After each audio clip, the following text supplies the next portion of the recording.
മാത്രം റൂഹ് പിടിക്കാനാണല്ലോ പറഞ്ഞിട്ടുള്ളത്. എനിക്കന്നൊരു വിഷമം തോന്നി റബ്ബേ. ശരി, രണ്ടാമത്തെ എനിക്ക് വിഷമമുണ്ടായ ഘട്ടത്തിലാണ്. രണ്ടാമത് വിഷമമുണ്ടായത് അല്ലാഹുവേ, ശദ്ദാദ് എന്ന് പറയുന്ന ഹൂദ് നബി അലൈഹിസ്സലാമിന്റെ കാലത്ത് ജീവിച്ച ആദ് ഗോത്രത്തിൽപ്പെട്ട രാജാവായിരുന്ന ശദ്ദാദ്.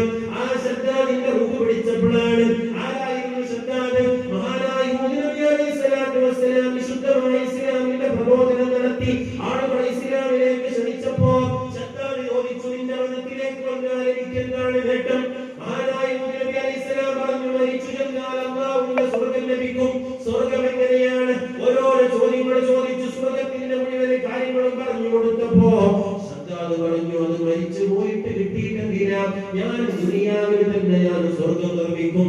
അങ്ങനെ കോടികൾ ചെലവഴിച്ച്, അന്ന് ലക്ഷക്കണക്കിന് രൂപ ചെലവഴിച്ച് വലിയ പറ്റൻ ജോലിക്കാരെ നിശ്ചയിച്ചിട്ട് വർഷങ്ങളെടുത്തിട്ട് വലിയ ഒരു സൗധം, ഒരു നഗരി തന്നെ ആദ്യം നിർമ്മിച്ചു. അവിടെ വലിയൊരു സ്വർഗം നിർമ്മിച്ചു.